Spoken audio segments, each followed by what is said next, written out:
Congress president Shrimati Sonia Gandhi ji, doctor Manmohan Singh ji, Shri A K. Antony जी, श्री मल्लिकार्जुन खड़गे जी, Shri Ghulam Nabi Azad ji, Shri PC. चाको जी, श्री दिग्विजय सिंह जी, श्री अजय माकन जी, Congress party के हमारे सब कार्यकर्ता, किसानों, भाइयों और बहनों, आप सबका यहां बहुत बहुत स्वागत, नमस्कार। और कांग्रेस पार्टी के जो हमारे यहां नेता बैठे हैं, आपका भी नमस्कार। आज हिंदुस्तान में किसान और मजदूर घबराया हुआ है। घबराहट के दो कारण हैं। पहला कारण, किसान को लग रहा है, मजदूर को लग रहा है कि हिंदुस्तान की सरकार किसान को और मजदूर को भूल चुकी है। किसान को लग रहा है कि हिंदुस्तान की सरकार उद्योगपतियों की सरकार है, किसानों की, मजदूरों की सरकार नहीं है। और दूसरा कारण, जो बात हर किसान के दिल में है, जो हम बिल लाए थे 2013 में, जब हम बिल लाए थे, उस बिल को जो बीजेपी बदलना चाह रही है, उससे भी आपको डर लग रहा है। किसान हिंदुस्तान को शक्ति देता है। आईटी से पहले, उद्योगों से पहले किसान ने नींव रखी थी। हरी क्रांति की और हिंदुस्तान को भोजन दिया। जो भी यहां बना है, उस नींव के ऊपर बना है। किसान की मेहनत के, किसान के खून के ऊपर बना है। सच्चाई यह है, आज जब किसान सोता है, उसे यह नहीं मालूम कि कल क्या होने वाला है। उसे अपनी जमीन के बारे में नहीं मालूम, कब उसकी जमीन उससे छीन ली जाएगी। उसे अपनी बेटी की शादी के लिए पैसा बनाने का डर होता है। डर से रहता है, पूरी जिंदगी डर से काटता है। विदर्भ में मैं गया, कुछ साल पहले सूखा पड़ा था और मैंने इंसेक्टिसाइड की बोतल देखी, जिसको पीकर किसान ने आत्महत्या की थी। उसके बच्चे वहां थे, उसकी बीवी वहां थी, उनका भविष्य नहीं था। बुंदेलखंड में सूखा पड़ा, वहां के किसानों के साथ जाके खड़ा हुआ। पलायन हो रही थी, लोग दौड़ रहे थे। मनमोहन सिंह जी की सरकार थी, मनमोहन सिंह जी ने पैकेज भेजा, विदर्भ में पैकेज भेजा। जब भी हम किसान की मदद कर सकते थे, हमने पूरे दिल से मदद की। गेहूं की एमएसपी हमने 540 रुपए से 1400 रुपए की। चावल 560 रुपए से 1310 रुपए तक, और गन्ना को हमने 220 रुपए तक आपको दिया। जब आपके ऊपर कर्जा था, आपके लोग हमारे पास आए, किसान आए और आपने हमें कहा कि देखिए बैंक के दरवाजे बंद हैं, बड़े लोग आसानी से बैंक लोन ले लेते हैं, हम बैंक में जाते हैं, हमें भगा दिया जाता है। विपक्ष के लोगों ने कहा कि कर्जा माफ नहीं होना चाहिए। उन्होंने हमसे पूछा, कर्जा माफ करने के लिए पैसा कहां से आएगा? और हमने आपको दिखाया, 70,000 करोड़ रुपए हमने कर्जा माफ करके आपको दिया। कम ब्याज पर अधिक कर्ज उपलब्ध करके आपको साहूकारों से हमने बचाया। मजदूरों के लिए हम मनरेगा लाए कि उनको भी लगे कि वो इस देश की प्रगति में शामिल हैं, भोजन का अधिकार लाए। जो भी हमने किया कमजोर लोगों के लिए किया, गरीब लोगों के लिए किया।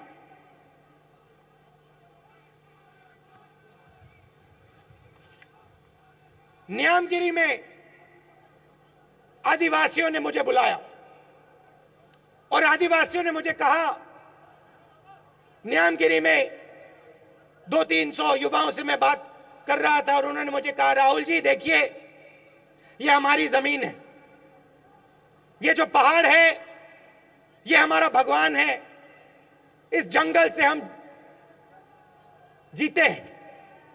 अगर आपने ये जमीन ले ली, अगर आपने ये जमीन उद्योगपति को दे दी, तो हमारा यहां कोई भविष्य नहीं रहेगा। मैंने उनसे कहा, देखिए, आपकी लड़ाई कांग्रेस पार्टी लड़ेगी, आपकी लड़ाई मैं लड़ूंगा, और वो लड़ाई लड़कर हम जीते। मगर जीतने से पहले वही लड़के मेरे पास फिर आए। पहली बार उन्होंने मुझे प्यार से बोला था, दूसरी बार वो गुस्से में थे और बंद कमरे में उन्होंने कहा, राहुल जी देखिए, हम आपको सीधा बता देते हैं, अगर आपने ये जमीन वेदांता को दे दी तो वो 400 लड़के जिनसे आप मिले थे वो सब के सब नक्सलाइट बन के हिंदुस्तान के खिलाफ लड़ेंगे। उन्होंने खुला मुझे कहा कमरे में। सच्चाई ये है कि सरकार गरीबों के लिए चलनी चाहिए।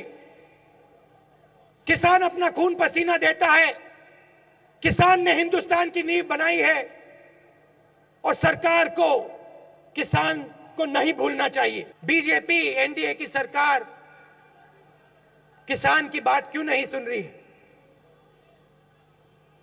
एमएसपी वहीं की वहीं पड़ी है,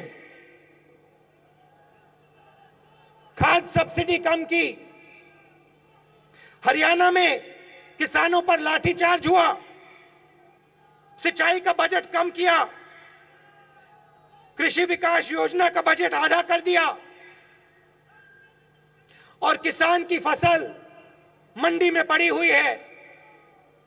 किसी दिन एक बहाना देते हैं, किसी दिन दूसरा बहाना देते हैं, मगर आपकी फसल नहीं खरीदते। ये क्यों कर रहे हैं, मैं आपको समझाता हूं। एक तरफ से किसान को कमजोर कर रहे हैं, दूसरे तरफ से जमीन का जो हमने बिल पास किया उसको मारने की कोशिश कर रहे हैं। इन दोनों चीजों के पीछे सोच क्या है, मैं आपको समझाता हूं। पहले मैं आपको ऑस्ट्रेलिया ले जाता हूं। कुछ साल पहले ऑस्ट्रेलिया की सरकार ने मुझे वहां बुलाया और मैं ऑस्ट्रेलिया गया, और ऑस्ट्रेलिया में उन्होंने मुझे दुनिया की सबसे बड़ी हीरो की माइन दिखाई। हजारों एकड़ बड़ी माइन थी, दुनिया के 25% हीरे उस माइन से निकलते हैं। माइन में मुझे ले गए, अंदर ले गए, आगे पीछे घुमाया।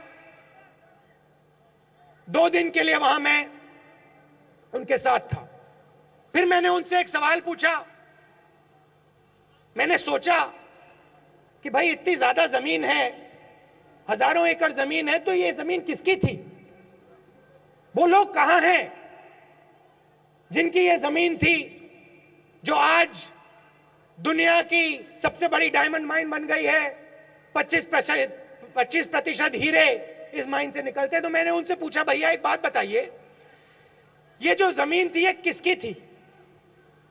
उन्होंने बताया कि राहुल जी, इस जमीन पे 300 परिवार रहते थे,